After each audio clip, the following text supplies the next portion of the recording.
The Supreme Court on Friday granted 10 more days to Maharashtra Assembly Speaker Rahul Narvekar to decide the cross petitions filed by the rival factions of the Shiv Sena demanding the disqualification of each other's MLAs, including the disqualification of Chief Minister Eknath Shinde. The apex court had earlier directed the Speaker to decide the disqualification pleas by December 31st. A three-judge bench headed by Chief Justice of India D.Y. Chandrachud passed an interim application filed by Narvekar seeking an extension of time to decide on the pleas till January 21st. On October 30th, during the last hearing, the top court had vehemently refused to grant time beyond December 31st to the Speaker, who had filed an affidavit seeking permission till February 29, 2024 to announce his verdict. Besides, the Supreme Court had also asked Narvekar to decide on the disqualification pleas related to the two factions of the Nationalist Congress Party headed by Sharad Pawar and Ajit Pawar on or before January 31st, 2024.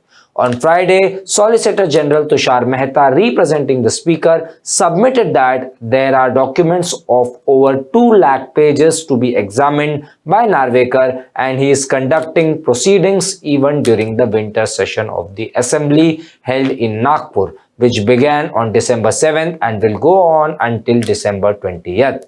Narvekar in his interim application submitted that after the winter session gets over on December 20th, the legislature secretariat has to move from Nagpur to Mumbai, which takes about 2 to 3 days. Hence, even if the hearing of the disqualification petitions is over on December 22nd, 2023, the Speaker would not be able to peruse the papers and work on the judgments before December 26, 2023. Narvekar claimed that there are a total of 34 petitions and 133 respondents, as per which 56 MLAs are sought to be disqualified under the 10th schedule of the Constitution.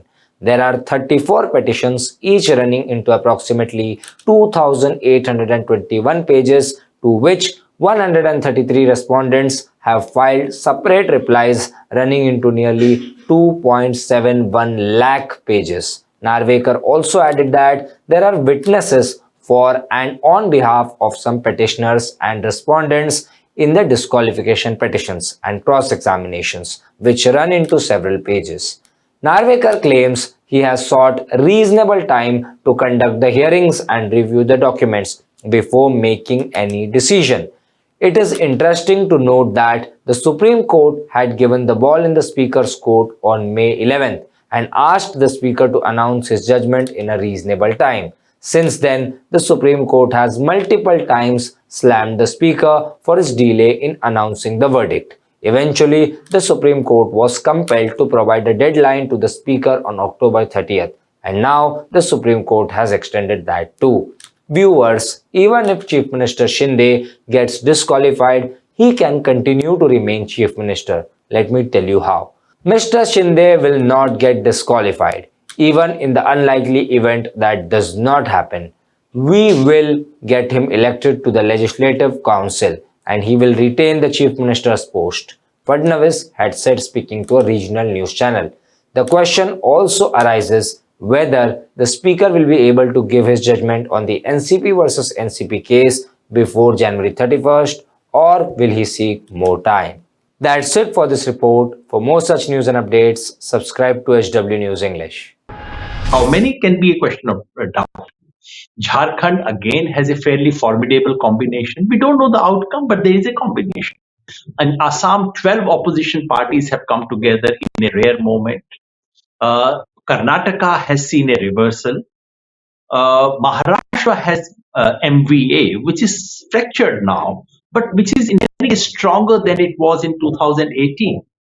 Now, in all these states, BJP is likely and bound to lose seats, and add to it West Bengal, where BJP had 18 parliamentary seats last time, where the party has had a meltdown. Now, the real question that I pose is, tell me, where would BJP make up these losses from?